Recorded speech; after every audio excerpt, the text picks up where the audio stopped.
And and I need screen share when you get a chance.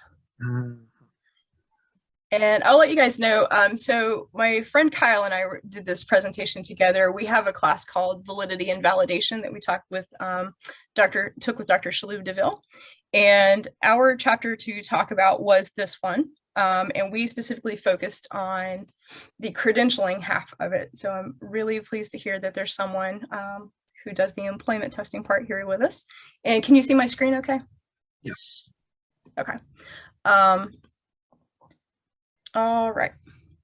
So we approached this chapter kind of a little bit differently. So first, we'll just kind of touch a little bit on what is credentialing. I know you guys are probably more familiar. And then what we did was to look at tracking the changes across various editions to this chapter. And then a little bit of context of what were the authors in the field saying at the time. We may not go as much into that just for time purposes here. Sorry, we are seeing in the screen like a Zoom. I think you're not sharing slides. Wouldn't be a Zoom presentation without a technical difficulty, right? There we go. Okay. Yes, now we can see the slide. Yeah. Perfect. All right. So as you know, credentialing is referring really to any qualification and achievement that's used to indicate that someone is suitable for a purpose. A lot of times we use it to refer to occupations that have that as a gatekeeping mechanism for entry into the field. There is a nonprofit called Credential Engine that has actually been started in 2019 in order to make a database of every credential in the United States for both secondary and post-secondary credentials. And in doing this, they found over 900,000 things that were listed as a credential. So it's really showing that there's a lack of oversight in how that term is used. But within the type of fields where we refer to credentialing, they found over 12,000. So medicine, real estate, piloting, anything that has it as a gatekeeping mechanism. And from that, they kind of have this call to action to create a credential registry. And the part that's going to be relevant to us is that they want quality assurance agencies such as accrediting or standardizing bodies to contribute to that, to help with transparency, to publish data about the standards, and to really try to make there be more oversight on credentialing. So there is going to be even more attention to how we standardize credentials in the present compared to where we were the last time that the standards were put out. So what we really wanted to know is how has this evolved over the various editions? This chapter was included in the standards for the first time in 1985. So we've had 3 editions that include a chapter related to workplace testing and credentialing. And we set out to compare how it's evolved. So what we did is just created a spreadsheet and put things side by side. So for example, we compared background section to background section to background section. We compared each standard across so that we could really see how it's gone. The trends we found from there is in 1985, it was an extremely brief chapter. It had only a background section and 5 standards. And really it was talking about content and criterion validity. In 1999, there's a big jump. It is a much beefier chapter. It has 17 standards. And this is where they break the chapter out into workplace testing and credentialing. And this version makes very specific mention of employment testing to detect employee behavioral problems. They specifically mention psychopathology as one of the purposes. And there's a lot more detailed information given regarding the use of credentialing testing and issues related to like adjusting the cut score and cheating. 2014, there wasn't a big change from 1999. There was a little bit of additional information added, predominantly related to fairness. And you see that in the background section and the credentialing testing section intros. So mainly the changes you see here are for clarity to clean up the language. It is interesting that they took out any language that can be perceived as negative or non-inclusive. So you don't see mentions to psychopathology, for example. Instead, you see that the testing is as a tool for personal growth or to provide insight. So that's a very interesting change there as well. And so then we just looked at those introduction sections themselves to compare those. So again, in 1985, it's all inclusive. There are no subsections. It's just that one little brief snippet, and they mainly provide examples of jobs that require a credential, and they stress the importance of credentialing to protect the public. That's a theme that we see carried across throughout. And they really focused on content validity and stressed that criterion related validity may be problematic because a lot of times people who get the credential don't go on to get the job, and so it makes it more difficult. In 1999, a lot of these concepts were split out. So the introduction is more general, and then they do the more specific things within the narratives for the two subsections. And again, they really stress the purpose of credentialing testing here. 2014, essentially unchanged from 1999, other than, again, explicit language regarding fairness. So the big thing that they want to hammer on here is that fairness really means that the score needs to be the same for everyone taking the test, and that a score's meaning can't change from year to year. And let's see. And then we looked at the narrative that was specific to credentialing. We did not look at the narrative for workplace testing because that was not our focus. But for the credentialing narrative, again, 1985 didn't have one. All they had was the introduction. 1999, they really jumped on the reliability of the cut score and how that's assessed. However, there was a standard in 1985 that was related to reporting failing scores, and that's just completely removed as a standard, and instead they move it to the narrative. So they talk about it in 1999, but it's no longer a standard. So they really just relay that the tests are not designed to say to what extent someone passed or failed because of the precision that you need at the cut score. And then again, they start really getting in on the fact that it's important for that cut score not to change meaning from one year to the next. So they really start here pushing the idea that you shouldn't change the cut score in order to pass a specific percentage. And 2014 really keeps these same ideas. Here they add in that because there are multiple pass-fail decision models, you have to be explicit about which one you're using. They do address subscore reporting in the narrative, and they stick with 1999 that it does not return as a standard, but they elaborate a little bit more than they had in 1999. So here they really emphasize that the subscores are often based on a small number of items, and so that makes it less reliable than the total score, and that's why you can't really report on it. So it seems like this is just a conversation that's been ongoing. And the biggest change we really see in the narrative here is, again, related to accommodations. And one of the things they have here that maybe they don't have in other chapters is that the accommodations that are made for the test have to reflect accommodations that could theoretically be made for the job. And so you wouldn't make accommodations to allow testing for something that would never be feasible in that workplace, which I think is maybe unique to this situation. So just to kind of reiterate, looking at the actual standards, mostly the differences occur between 85 and 99. Again, because 85 only had 5 standards, it jumps up to 17 standards in 1999. And 1999 is where it's actually separated out. So there's a section of standards that are general to both workplace and credentialing, and then it separates out workplace standards, credentialing standards. The 8 standards that are relevant to credentialing only are where we really focused our analysis. And for 2014, most of the changes from 99 really involved increasing language in the comments to provide more concrete examples of how those standards may be applied. There are a few that we looked at specifically. So standard 11.2 in 1985 is really focused on construct interpretations. That is completely removed and is instead replaced by standards that focus on content validity evidence. And this comes up when we do talk about literature a little bit, is the push between construct and content. And then also standard 11.4 from 1985.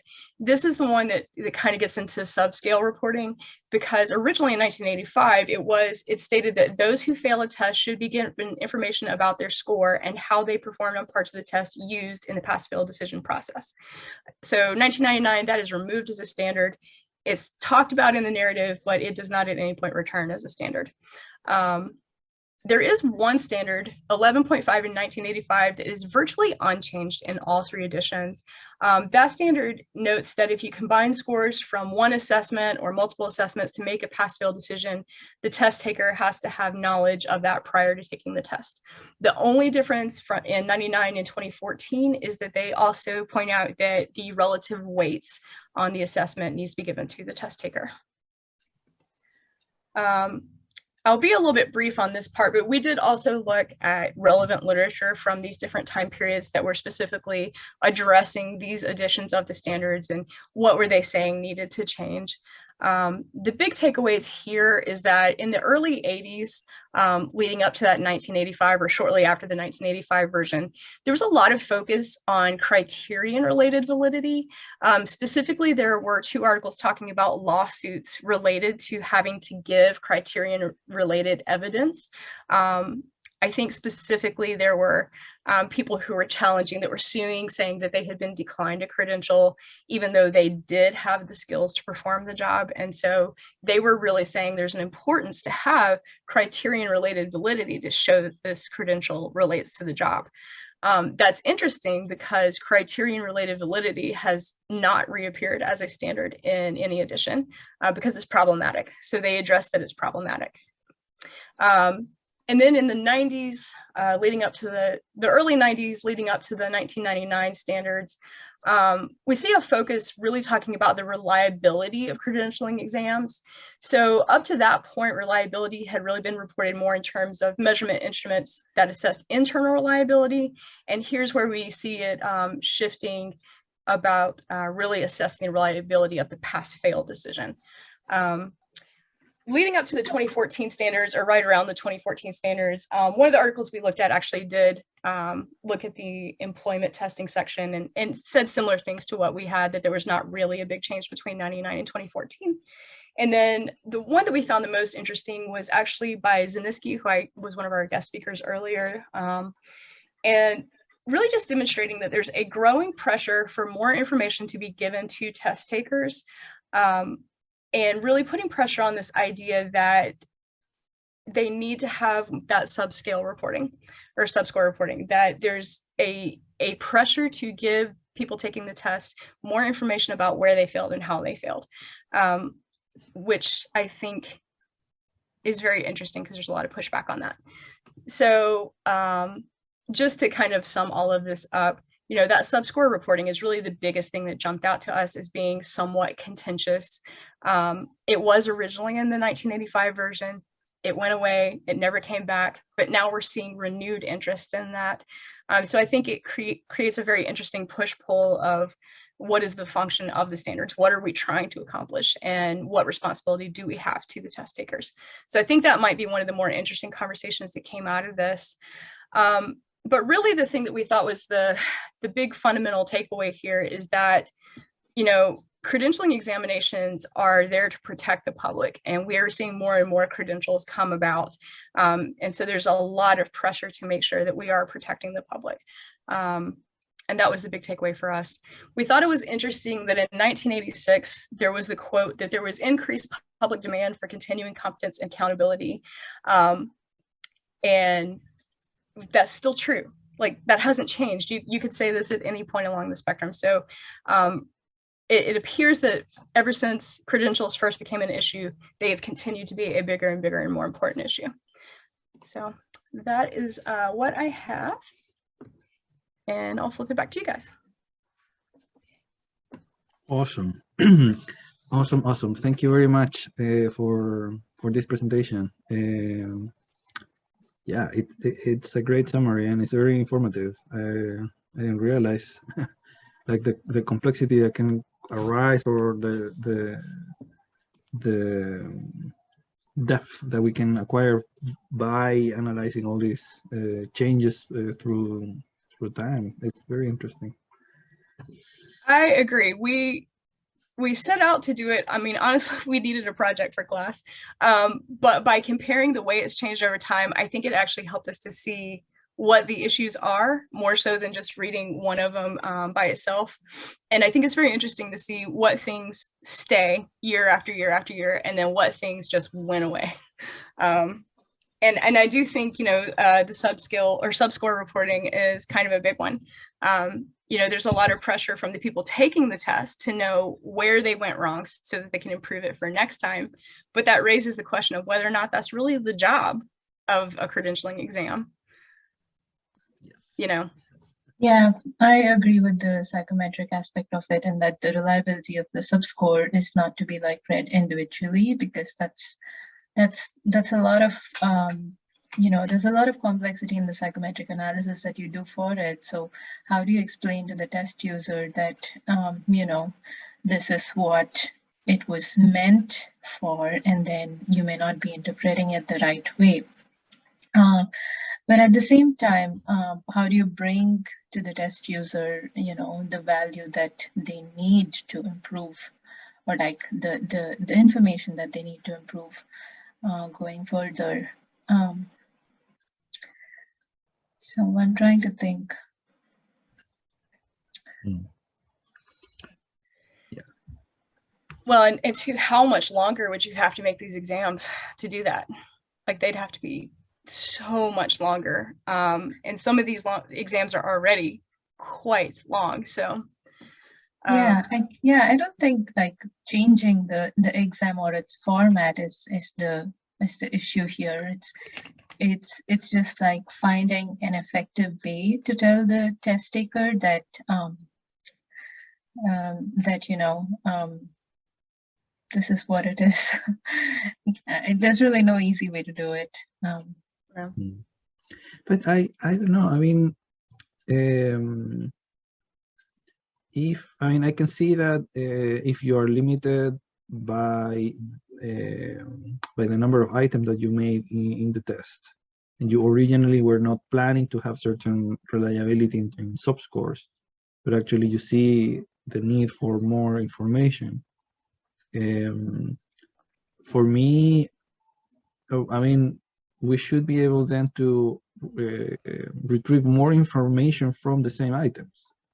So of course, if you rely on like correct and incorrect responses, you're not going to get that much extra information. But if you start to ask, for example, about response process, and you start to, for example, ask people to give a little more about how they responded,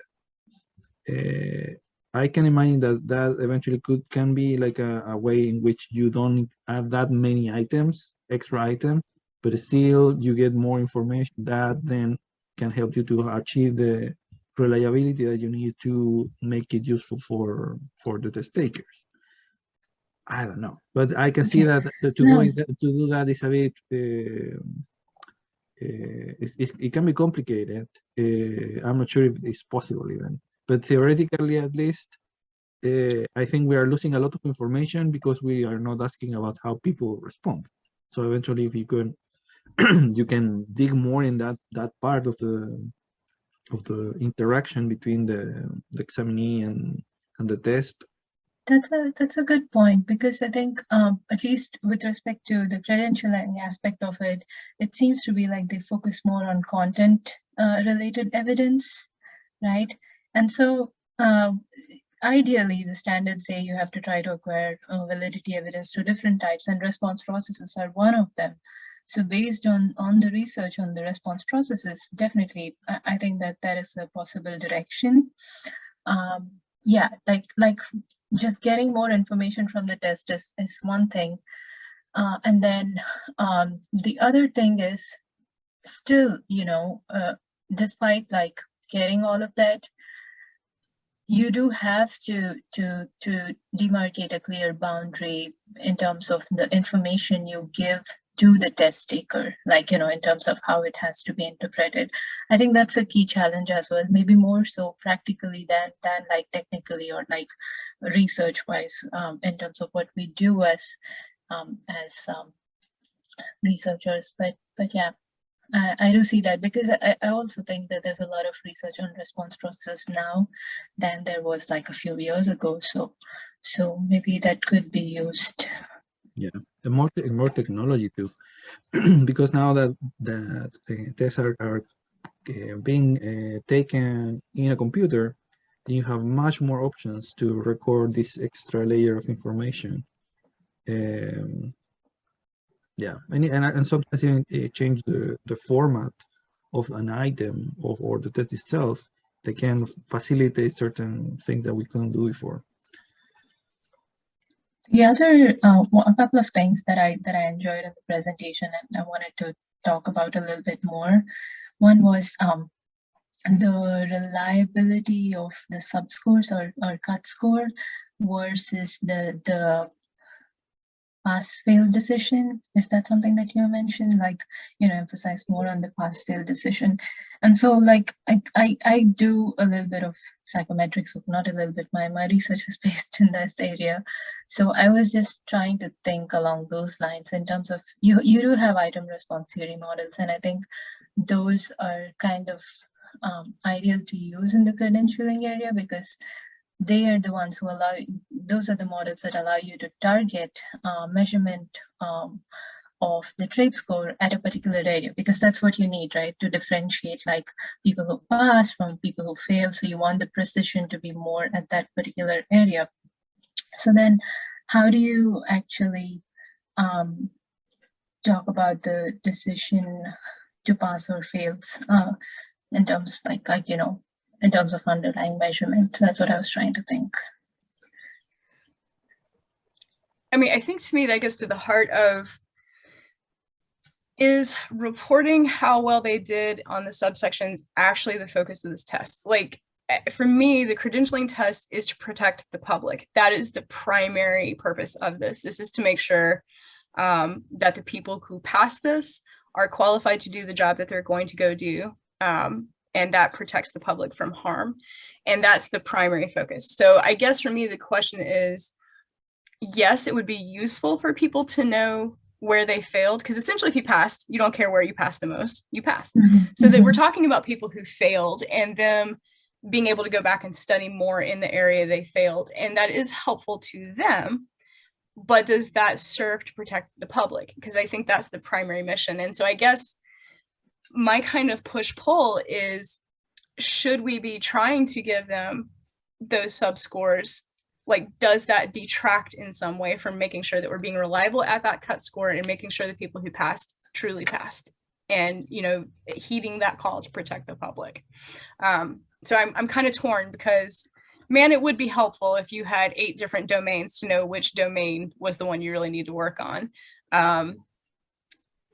But Yeah, but like, that's a good point. And I'm just thinking back to some literature I did look into before.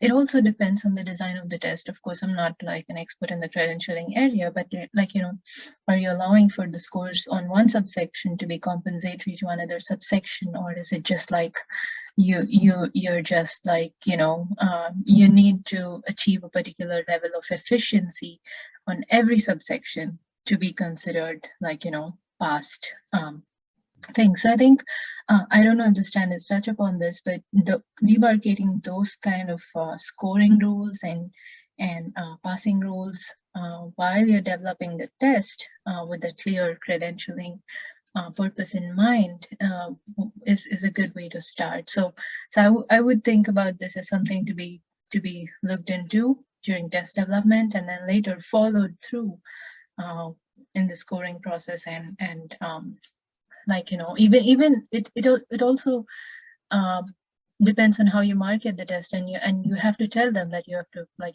achieve a certain level of proficiency in every subsection. So then when you get back to it, so then I think people try and prepare for the exam that way. It's also like, it's very complicated. Yeah.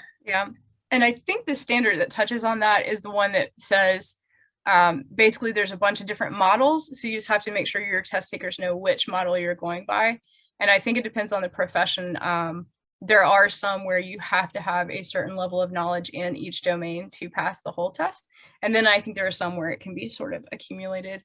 But I think in medicine in general, for example, like, you have to have a certain level of knowledge per domain.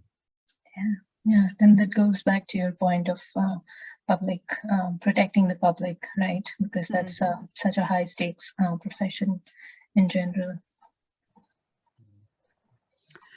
One thing that I am not that liking that much from this chapter, and I think it's a general limitation in the standards, but I think in this chapter it's even more obvious.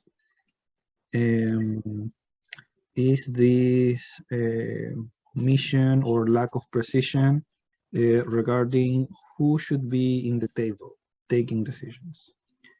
Because yeah, we can say credentialing, for example, needs to protect the public, but if you don't have the public in the table, then who is really taking the decision? I mean, it's so easy that we can make an interpretation about what is necessary without really confirming that it's actually the public that needs it. I mean, it's so easy to deviate. So, and I think that that's something that in general is not encouraged or mentioned in the standard, that first defining who should be in the table taking decisions, or at least foreseeing those decisions. And Oh, in not in providing, or I don't know, I can imagine that eventually you will need a standard saying you should at least have the voices of this type of people. In my mind, you should always include like everybody that is affected by the use of the test. So for example, I don't know, nursing. Yeah, you can define a credentialing for nursing, but if you don't have patients in the table, then you can really miss the point in terms of construct definition, in terms of what is necessary, more in the details on the test, and etc. And unfortunately, those gaps, those ignorances, if you want, when you don't have the right people in the table, then are complicated. I mean, society but won't be quiet if a test is really like missing the point, like grossly missing the point. So yeah, that part I think is kind of, I don't know. I would love to see more about, I don't know, like including more people in the definitions, at least for this topic. Yeah. that's a good point, but then you have to also think about to what extent you can involve the public, right? So people who take these tests and people who develop these tests and people who review these tests are specialists. They've studied for like years and years on the particular content area. And of course, the public are just going to see that, I didn't get adequate treatment, or like I didn't get like, what I was supposed to get, which is really, really important, I think, because they have a right. They pay the money, they do what they have to do to get, and they also place their trust in those specialists who actually, treat them. But at the same time, they're only gonna be looking at it from one lens, in that I am the end, the end user, or like a person who's affected because you didn't do your job right. So I think this is more critical for like when you're talking about like medical accidents. I don't know the base rate for those, but I assume it's fair enough to be like considered anyways.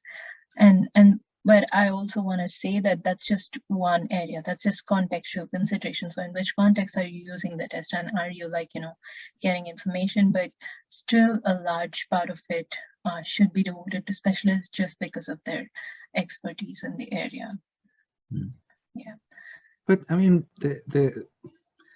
yeah, I mean, everybody can bring their own expertise. Experts, like trained people that have studied and worked, will have a very specific knowledge about how to do what to do with a test.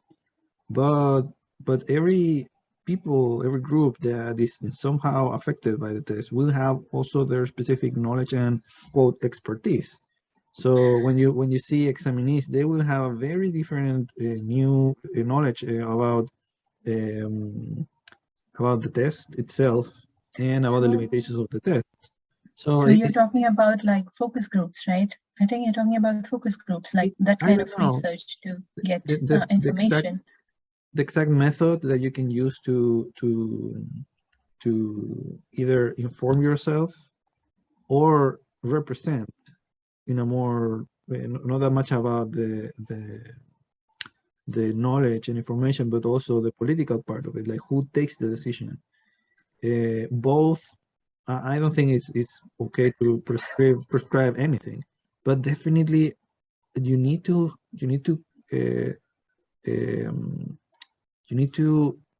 be more aware of that aspect of testing, because if you don't do that, then you are just like putting under the rug, like like ignoring something that is important, and then later it's going to like appear in sometimes in very unhealthy ways, if you want, like with a lot of aggressivity and in ways that you can do better. You don't need to like expect society to like scream to you to distance Yeah, to certain I situation that I might do be. agree with that point, and I think like with the technological advances that we have, it may be more easier to collect those feedback and analyze that feedback than it was like a few years ago. So I do think that's a good point to like include us in terms of a contextual consideration, and at least ask the standards to address that point. Just because of increasing dissonance in the society, or like more polarized society than we had a few years ago. So it's cool. What else? What did you guys think about the, yeah, sorry, go ahead. I was going to say, like, I don't know if you have some insights to share on the workplace testing portion. Like, definitely my focus has been on credentialing. So I don't have as much insight on that. I don't know if you had any parts that stood out to you. I think, yeah, this is like a typical, workplace testing validation process and the workplace testing part of it. So I don't know how much you guys are familiar, so I'm just looking at the figure on page 172 of the standards. So you do have content-related evidence, construct-related evidence, and criterion-related evidence. Typically, these are the three that we carry out for workplace testing. So response processes and I think, the fifth one is consequences of testing, right? Yeah, I don't know how much of that is mentioned in this particular chapter, but the consequences of testing involve, effect on diverse groups, adverse impact, and how those selection decisions, if at all, they adversely impact the protected groups. So I think a little more on that could be included in this chapter, just because it doesn't touch upon it. And I'm sure even in 2014, there was a lot more information available on that. So there are some things that could be included here in terms of, at least referring them to what needs to be done. And I think they briefly touch upon it. I'm not sure. Trying to look through it. I love that little diagram that is in the yeah, that's from like Binning and Barrett 1989, one very influential article that appeared, because prior to then everybody were just looking at content, construct, and criterion related validity as three different things. But then some articles around that time, especially this particular one, they argued that you have to establish everything, all kinds of evidence, in order to make the test actually be interpreted the way it's supposed to, or it's like designed to be interpreted. So the predictor criterion measured the link one. Typically, that's just a statistical relationship, criterion related evidence, and then you just do corrections and so on. Yeah. No, yeah.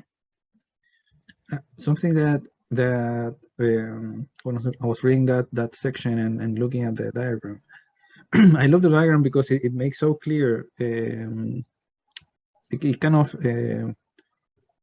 it kind of puts in a very simple way or explains in a simple way what many people have been doing so far when it comes to validate. But also shows you that there are many ways on doing that.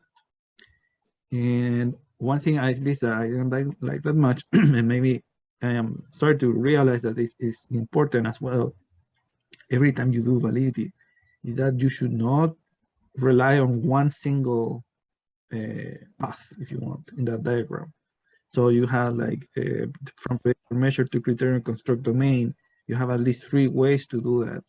Yeah, of course, more in terms of budget, maybe you will be able to check one way to kind of do the connection. But ideally, if you could have that path done in several different ways, then you have the power of triangulate. So if you don't see consistency between different ways to validate the test, then that should be something that you should be careful with. In general science, gains so much when you are able to triangulate. And I think that's something that we should encourage.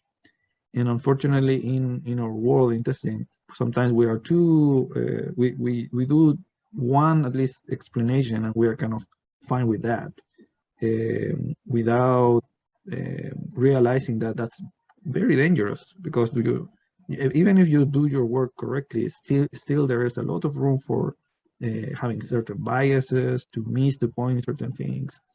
I remember I remember when the pandemic started, and the expert related with the pandemic, they were saying we need to triangulate the data to see if the models we are using are kind of accurate to represent the problem in terms of like infection rates or I don't know, propagation.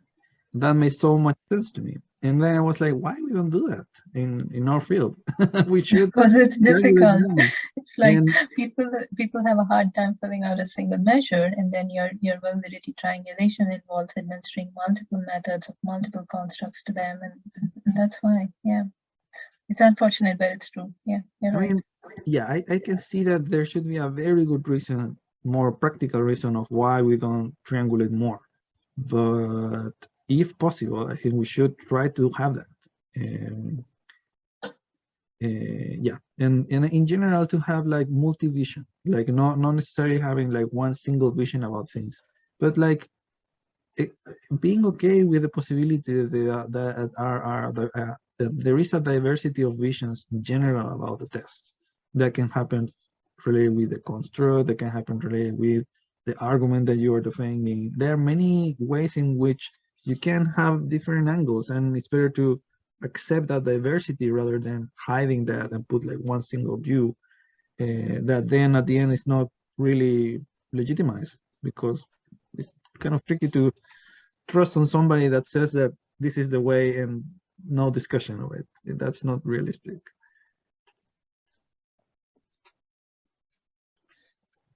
Yeah, yeah, I'm not sure if this is like they may have mentioned it somewhere that, you know, one type of validity doesn't substitute for another type of validity, but I do feel just because of the state of things in the applied world, we do need to emphasize more that, you know, all kinds of evidence are important, not only for like fairness purposes, but also like, you know, litigation and things like that. I think so this is like AERA, right? So we have a SIOP principles. SIOP is Society for Industrial Organizational Psychology, and that is like developed in the same structure, but specifically for workplace testing. So that particular document details a lot more of these issues, and of course they can't include everything here, so they're just given, but we do have a separate one for workplace testing, and that they do address a lot more. Yeah.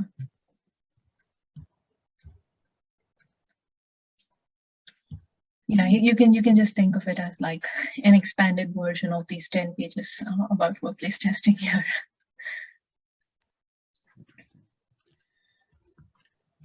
One thing that I had like a certain allergic reaction to in the text was at the end. Let me look for that.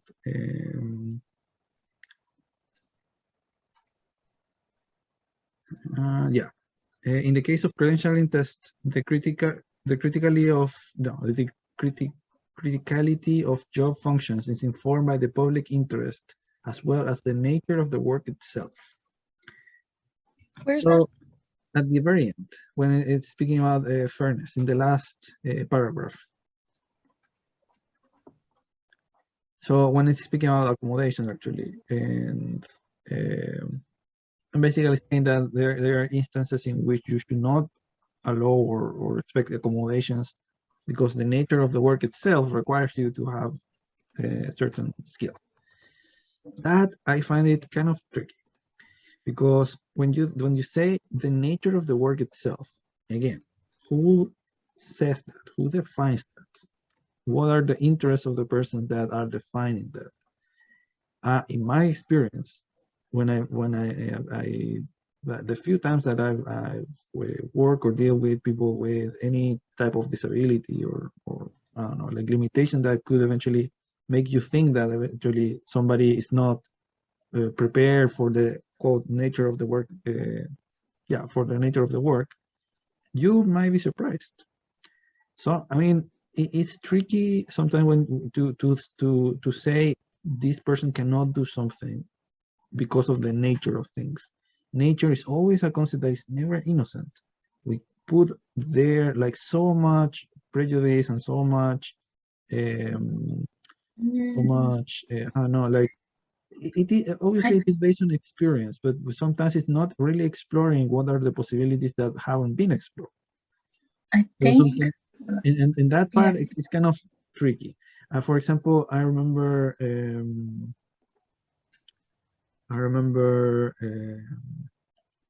yeah, maybe I'm repeating stories like my parents, but yeah, I have a friend that he is a professor in Chile in psychology, and he is making this class about like the projective test, like the Roche and all this with, and he had like a blind student, a student that couldn't see. And he didn't know what to do in that case. And imagine that you put in your whatever condition for a psychologist to know that type of testing. Are you really, really needing that for everybody to know? I mean, that particular person, the blind student, yeah, of course, she will be limited eventually to interpret a Roche response if she doesn't understand the stimuli that is being presented. Theoretically, eventually, she could learn. And actually, surprising how many things people with disabilities are able to do anyways. But yeah, assuming that there is a hard limitation, even with that in mind, still that person is going to contribute in the workplace in a different way. It's not. I have a pushback to that. So that part is kind of like, yeah, it's good to have a standard, and so when you have a standard and it does kind of validate and legitimate, etc., nice. But still, it's never innocent, that definition of the nature of work, and you can put a lot of I don't know, like arbitrary things when you speak about nature of things. Here's my challenge for that, and I'm going to speak. Prior to coming back to school, I worked in veterinary medicine for 25 years, so I'm going to use that as the example. In order to be a credentialed registered veterinary technician, there are 8 domains that you have to have full knowledge of, and that includes administering medications, monitoring anesthesia, drawing blood, microscopy, like looking through a microscope. It includes performing radiographs. So there are certain things that you could not do if you couldn't see. You couldn't draw up a syringe of medication and you couldn't administer it to a patient. And are there things that a blind person could do as a veterinary technician? Yes, they could answer phones, they could answer questions, but they could not actually treat the patient. And in order for that credential registered veterinary technician to hold the same meaning for everybody, you have to be fully competent on all 8 domains. So that if I tell you I'm a registered veterinary technician, you know that I can run anesthesia, and you know that I can administer controlled substances, and you know that I can perform radiographs. And so that's where I think that comes in as far as like the nature of the job. Like veterinary technician is extremely well defined. There's a state board that will list out exactly what a veterinary technician should be able to do and what they cannot do. So it's extremely narrowly, tightly defined. And so I think, yeah, if you made accommodations for somebody to pass that test and get credentialed as registered veterinary technician, but they can't actually do the job, I think then in some ways you're misrepresenting to the public. And so I think that's where this part comes in. Like, yes, there are going to be ways that someone can function in every job, even with those disabilities, but then you're changing the meaning of the title. And that's where I think they're drawing this distinction, is that title has to mean the same thing for every person, or you've changed what it means to pass that test. So that's how I perceive that one. I kind of am on the same line in that, you know, I don't think the nature of work itself in this particular paragraph is meant to be like subjective, because the way I learned about it was that, you know, this depends on basically a job analysis, right? Conducted by a competent, like a job analyst, IO professional, whoever that may be. And that information, they have to, like, you know, they do a critical incidence analysis, and there are a lot of techniques to get to establish what the essential job elements are. And that's what a test targets initially for selection or credentials or whatever the purpose may be. Because, you know, there are jobs in which you cannot possibly detail all the elements of the job. That's just impossible on an everyday basis. There are too many things to do. But if you get at the essential job elements and allow for that to be measured in every applicant population or subgroup or whatever it is, then that is enough. Like, you know, so it's not meant to be interpreted subjectively. I think it's just meant to be what do you say, detailed sufficiently enough, because like Stacey mentioned, there are some jobs that everybody cannot perform. Like, you know, let's say your job is like a construction worker, you have to climb the ladder, do so many things. But if you have a disability that doesn't allow you to do that, and that particular function is a part of your everyday job, they simply cannot select you for that job. There are certain jobs to which you're more appropriately suited, and I think that's what the criticality of job functions targets here. So yeah, that's how I would think about it. But I mean, I don't know. If you have a job in which you really need to know like each part that is included in the standard, okay.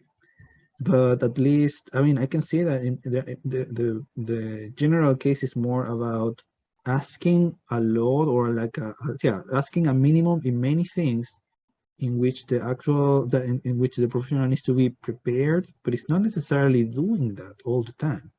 So I agree that you need to do like a job analysis, but the job analysis needs to be a little bit more precise in terms of when do you have teamwork, when you can rely on others in the team. Like, you know, so if you look at the Occupational Information Network, that's a ONET. It's a database for all the occupations in the US. It's about 1,000 jobs and so on, right? So when a job analyst start off to analyze a particular job, they do discuss with like job incumbents, supervisors, and they also used information from the ONET database. So if you go and look at one job over there, there are multiple content domains in which they detail out every task, every, like, you know, task and technology involved, your critical job functions, job activities. There's a lot of information available. I think it's also mainly making sure that the people who are actually doing this kind of practice, like if they are trying to analyze a job, are aware of, you know, how to use that information. So what I'm trying to say is that the information that you're talking about, it is already available for many jobs and most job categories, if not all of them. Yeah. And I think the US is like forefront in leading that effort. And the other thing is that sometimes you need to be open to the possibility that some situations haven't happened yet. So if any job analysis, you also need to consider any new possibility that hasn't happened yet, but still think about it is feasible for somebody to work here, even if nobody else have tried before. And of course, that is a very different and more complicated analysis to do. But I think that's the type of things that actually really open the door for inclusion, and it's like the effort that actually can change somebody's life. I don't know. I always feel scared when we think that somebody is limited to do something a priori. It's surprising for me that how human beings find a way, even when they are limited, to do things that are sometimes like impossible to think, and they Your do. point I is like mean, well taken, particularly in jobs that emphasize creativity and innovation. You can even think about research as a big example. Like, if I just take research as an example, they also talk that science is cumulative, but it's also accumulative. So you're building upon knowledge from the past, but it's also accumulative because you're allowing for something sudden to come and change the world. And like, yeah, there's only so much anybody who doesn't know that it exists, yes, can account for. But when it does come, I think every effort needs to be made to encourage that kind of effort and like, allow it to take things forward. Yeah. I will say too, and maybe the language could be more explicit to your point, but it does say that the accommodation it's specifically referring to when the accommodation is altering exactly the thing they're trying to test. So when a condition limits the individual's ability to perform a critical function of the job, such that it's fundamentally altering what it is you're trying to measure. So I don't think it's saying you can't have any accommodations. It's just when it's altering a critical function of the job. So I think maybe they could be more explicit and say like, yes, accommodations are okay, especially if it works within the parameters of this job, even if it requires innovation. But I do think it's important to say that if it is fundamentally changing the definition of having this title, then I think that's appropriate. And again, that goes back to public safety. So I agree. Like I want to be inclusive. I want to give people their opportunities, but having served in that role for 25 years, like I took an oath to protect the public. And so there's always going to be that in my head of like, if someone truly cannot do something that is absolutely essential to that title, and them having that title would change what that title means, then I think that is problematic. So maybe this, instead of being a paragraph, maybe this deserves a lengthier conversation. Maybe it actually even deserves some examples of like what accommodations can work, or like give us an example of what you mean by an accommodation that just purely can't work. Maybe the brevity of this is not serving it. But the thing is that the ability to perform a critical function of a job, that's basically a behavior. So that's basically something that you can observe that somebody can or cannot do some critical function. That's very different from the construct. And that's where I kind of like, I think is a problem in general, that when you put too much rigidity on the construct, then you are also not being correct in terms of what it means to do this. So you are kind of like shifting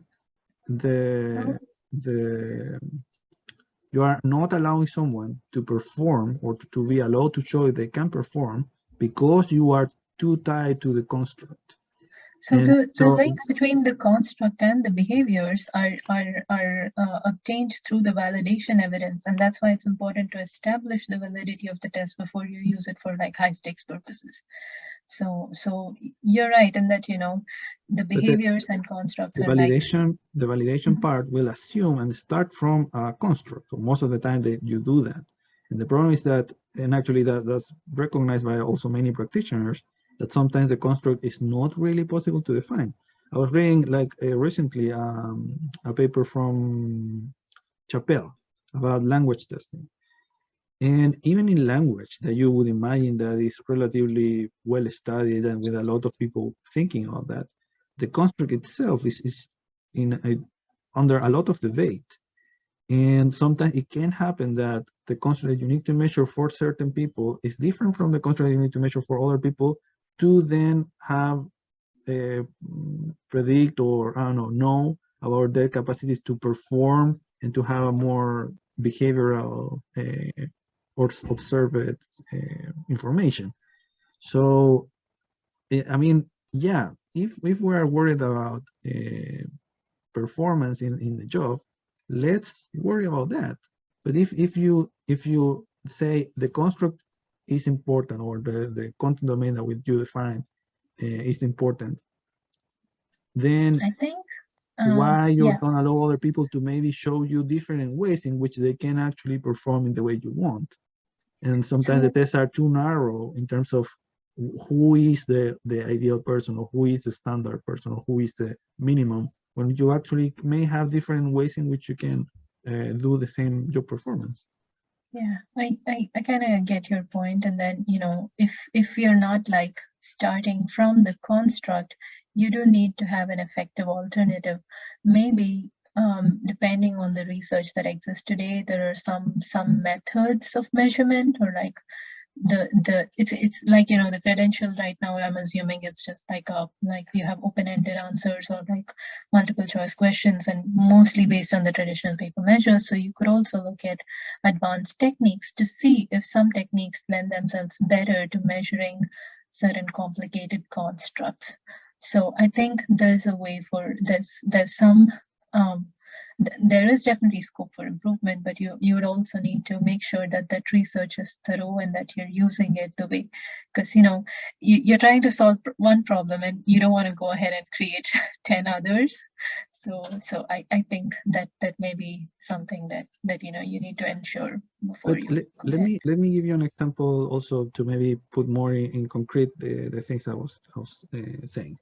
I remember once I started to read more about accent, and how accent can be used to racialize people, and to actually like discriminate people to achieve certain jobs, because you quote require certain accent for the job.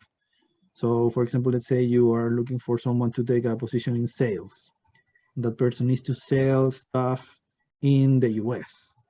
So yeah, you can say, yeah, because it's the job position requires somebody to have like communication skill with certain level, and to be able to communicate effectively, then you need someone that can speak in the language. But then when you define the construct and say who is the person that can actually, that is the person that can fit to this job requirement, you then in that moment you can put a lot of arbitrary things. So when you define actually the standard, and that relates with this idea that when you in general try to put yourself in a neutral place, then you can, for example, assume that the ideal language is the language of the majority of people in the market. And then that could be, I don't know, white, or it could be, depending on the job, the area in the US in which you need certain type of way of speaking. But still, that's assuming a lot of things, and denying the possibility to someone that actually do have an accent to find a way to work around the problem. So when you that's why when I say the nature of the work itself, we can put a lot of things when we define that nature. When you say, yeah, it's a sales job, then the nature of the work itself is to have like the American Northeast accent. I mean, yeah, maybe, but who I said that? Who see. defined that? If a Yeah, white guy also was the one defining that, then how can we trust on that? And how can we I really be sure that somebody else with an accent actually can? in this particular scenario, and like you can like fact check me on that. So if you were to actually go and see, I think they would say it's the ability to communicate in that particular language versus the accent. I don't know. I feel like maybe we're getting into too much detail here, but I do see your point. And yeah, if I were to do that like as a job analyst, and like try to communicate with supervisors and things like that, I would make sure that the essential job element for that particular job would be to speak the language effectively than focus on the accent. But I don't know. Yeah. I see your point, and I see how someone could abuse this wording in order to arrive at that. I think the couple of differences are that this is pertaining specifically to occupations that require credentialing in order to work in them, which are going to have a different level. They are going to have things where protection of the public is essential. And so I agree with you. I think the wording here needs to be cleaned up, but I do think it's important to say that, I mean, I do think it's an important consideration that if you cannot do the job this credential is for, then making an accommodation to allow you to receive that certification isn't appropriate. Maybe we need to word that such that we protect people from being abused by that, not having this used as a weapon to gatekeep people out of the profession. Because you're right, I could see that it could be abused for that purpose. So I think there's a delicate balance I don't know how to achieve between protecting the public and making sure that we appropriately include people. But I think there are going to be certain credentialed professions that not everyone is going to be able to do that. And to protect what that title means that there probably will be some degree of gatekeeping. But I think at the very end, it's everything about what's the evidence to say that one single person cannot do something. That's the main thing. What's the evidence that you really need to have that type of claim? That is a very strong claim, actually, to limit somebody, say, no, from the information we have, you cannot do this. I mean, it is either like impossible or risky, and that decision is the one that requires enough evidence, and evidence that is not targeting the average. It's evidence that also can be diverse enough to provide evidence for each single case. So yeah. All right. Nice conversation. Thank you, Stacy, for the presentation, and Lavanya too for all the comments today. Yeah, like thanks. The session. Well, it's good to see you both. Yes. Yeah, you guys too. All right, bye. All righty.